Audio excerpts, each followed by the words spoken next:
कहीं आपको दिखा हो नरेंद्र मोदी ने कहीं जवाब दिया हो डोनाल्ड ट्रंप को, आंख उठाकर नहीं सुनाई देगा आपको। क्यों? क्योंकि नाम नरेंद्र, काम सरेंडर। उधर से ट्रंप ने एक इशारा किया, फोन उठाया, नरेंद्र सरेंडर। और नरेंद्र का सरेंडर जो आप बार बार देखते हैं, भक्तों को अब जाकर दिख रहा है। कई भक्त अब बेचारे हताश भी हो गए, निराश भी हो गए। प्रधानमंत्री मोदी पर राहुल गांधी ने किया हाल का सबसे तीखा हमला। जी हां दोस्तों, दो शब्दों में राहुल गांधी ने मोदी को लपेट दिया और अब वो दो शब्द हर किसी की जबान पर है, नरेंद्र सरेंडर। भरी सभा में मंच पर खड़े होकर राहुल गांधी ने मोदी और ट्रंप की बातचीत की ऐसी नकल उतारी है और सारी असलियत जनता के सामने रख दी है कि भाजपा भी हाथ मलते रह गई। कांग्रेस के तमाम पेजेस पर, सोशल मीडिया पर नरेंद्र सरेंडर छाया हुआ है। तो पूरा मामला क्या है, कैसे राहुल गांधी ने दो शब्दों से ही पीएम मोदी की धज्जियां उड़ाई हैं, देश भर में चारों तरफ अब उनकी फजीहत हो रही है, सब कुछ बताऊंगी आपको इस वीडियो में, तो आप हमारे साथ अंत तक बने रहिएगा। नमस्कार, आदाब, आप देख रहे हैं खबर अड्डा और मैं हूं आपके साथ सुंबुलीरम।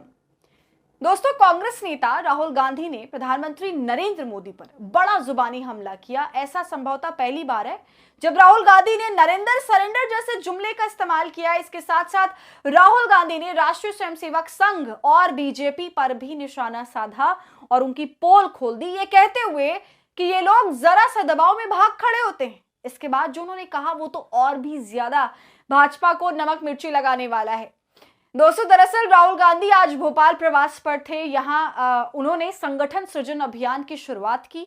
अपने भाषण में राहुल गांधी ने जो कुछ कहा पहले वो सुन लीजिए, उसके बाद बताएंगे कि मोदी, बीजेपी और आरएसएस को लेकर राहुल गांधी के तेवरों के बाद भाजपा किस तरह बौखला गई है।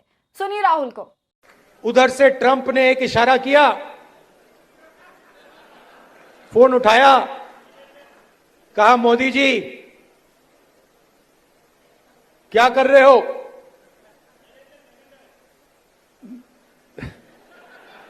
नरेंद्र सरेंडर। और जी हजूर करके नरेंद्र मोदी जी ने ट्रंप के इशारे का पालन किया। देखा आपने दोस्तों, जो बात सीजफायर के बाद से लगातार विपक्ष कहता चला आ रहा है, तमाम विशेषज्ञ जो कहते चले आ रहे हैं कि नरेंद्र मोदी ने, प्रधानमंत्री ने सीजफायर कर दिया, सरेंडर कर दिया, बिना किसी शर्त के ऐसा कर दिया और वो भी किसी और के कहने पर। राहुल गांधी बड़े ही हास्यास्पद अंदाज में बताते हैं कि ट्रंप ने कॉल लगाई, मोदी से पूछा क्या कर रहे हो, नरेंद्र सरेंडर, और फिर मोदी जी ने कहा जी हुजूर। दोस्तों, आप सभी जानते हैं कि आज की डेट तक भारतीय जनता पार्टी, उसकी सरकार जनता को इस बात का जवाब नहीं दे पाए कि क्यों भारत के मामलों में ट्रंप कूद रहे थे। उनके कहने पर सीजफायर किया गया, वो भी सही ढंग से नहीं किया गया। ट्रंप के धमकाने पर भारत के प्रधानमंत्री फौरन मान गए। इन सभी सवालों को कहीं पीछे छोड़कर पीएम मोदी अपने प्रचार प्रसार में लग गए। ऑपरेशन सिंदूर का तमाशा बनाकर रख डाला, रोड शोज करने लगे, रैलियां करने लगे। उन तमाम जगहों पर अपनी तारीफ सबसे पहले, उनका चेहरा सबसे ज्यादा चमकता हुआ। वो बात अलग है कि मोदी के बिहार दौरे को फ्लॉप माना जा रहा है। वहीं दूसरी तरफ राहुल गांधी अपने पूरे फॉर्म में नजर आ रहे हैं। राहुल गांधी लगातार जनता के बीच हैं, रैलियां कर रहे हैं, उनका संगठन सृजन अभियान चल रहा है। और अभी कल जब वो मध्य प्रदेश पहुंचे तो उन्होंने जो भाषण दिया, उससे अंदाजा ये लग जाता है कि आने वाले समय में कांग्रेस किस तरह से हमले करने वाली है भारतीय जनता पार्टी और खासतौर पर नरेंद्र मोदी के ऊपर। दोस्तों, विपक्ष का इस तरह से भाजपा पर, मोदी पर हमलावर होने की एक खास वजह भी है और ये कहना गलत नहीं होगा कि कोई एक वजह नहीं है। अभी 4 से 5 दिनों में कई सारी वजूहात विपक्ष के हाथ लगी हैं। सबसे पहले तो पहलगाम हमला, उसके बाद ऑपरेशन सिंदूर ही है। आप सभी जानते हैं, ये मुझे आपको बताने की जरूरत नहीं है। इसके बाद भी लगातार पीएम मोदी की फजीहत हुई है देश भर में और विदेशों में भी। ट्रंप का भारत के ऊपर हक जमाना, दादागिरी दिखाना, भारत को धमकी देना, मोदी का मान जाना, फिर भारत के सीडीएस का पाकिस्तान द्वारा गिराए गए भारतीय विमानों का खुलासा करना और फिर G7 समिट में कनाडा के प्रधानमंत्री मोदी को भारत को इनविटेशन ना देना, ये बहुत बड़ी बात हो जाती है। और 6 साल में ऐसा पहली बार हुआ है जब भारत G7 समिट का हिस्सा नहीं बनेगा। और दोस्तों सबसे बड़ी बात तो ये है कि इन सब की वजह क्या है। वजह ये है कि हमारी डिप्लोमेसी फेल हुई, और जो हमारे डेलीगेशंस का इतना बड़ा जमघटा पूरे कंट्रीज में अलग अलग गया, भारत का पक्ष रखने के लिए गया, तो वहां पर भी हमारी डिप्लोमेसी फेल होती नजर आई है। क्योंकि उनसे जब लोग मिलने के लिए आए, वहां की पॉलिटिकल पार्टीज के लोग मिलने के लिए आए, तो वो सब फॉर्मर्स थे, मतलब जो अब रिटायर हो चुके हैं, अब जो पद पर नहीं है, वो मतलब छोटे बड़े लोग जो हैं वो मिलने के लिए आए। लेकिन जो मेन करंट सीट पर अभी बैठे हुए हैं, राष्ट्रपति हो चाहे प्रधानमंत्री हो, इस तरह का कोई शख्स हमारे नेताओं से नहीं मिला और ना ही इस पर कोई बातचीत करी।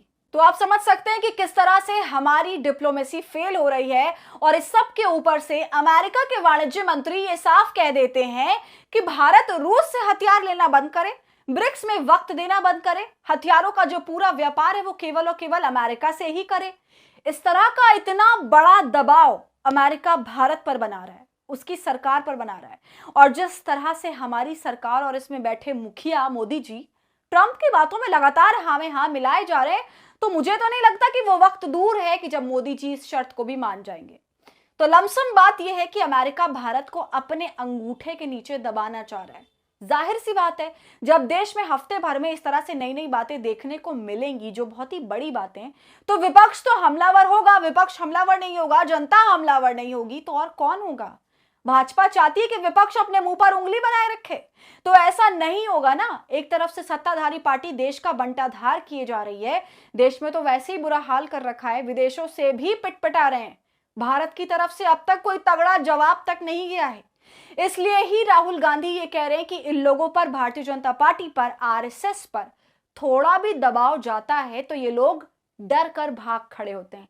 इसलिए ही राहुल गांधी मोदी की छवि पर हमला कर रहे हैं, वो छवि जिसे 56 इंची जैसा बताया जाता है, मगर है कुछ भी नहीं। उसी छवि को, उसकी सच्चाई को राहुल गांधी सामने रख रहे हैं। एक तरफ मोदी जी अपने बड़े बड़े पोस्टर्स लगवा रहे हैं, जिन्हें देखकर ऐसा लग रहा है कि यही जंग लड़कर आए हैं, और दूसरी तरफ राहुल गांधी कह रहे हैं कि इस भाजपा और आरएसएस को मैं अच्छी तरह से जान गया हूं, इनके ऊपर थोड़ा भी दबाव डालो ये डर कर भाग जाते हैं। तो जाहिर सी बात है, यहीं पर 56 इंची सीना टाइ टाइ फिश हो जाता है। तो दोस्तों, आपका इस पूरे मामले पर क्या कहना है, हमें अपनी राय कमेंट कर जरूर बताइए। वीडियो पसंद आई हो तो इसे लाइक और शेयर कर लें, और खबर अड्डा को यूट्यूब पर सब्सक्राइब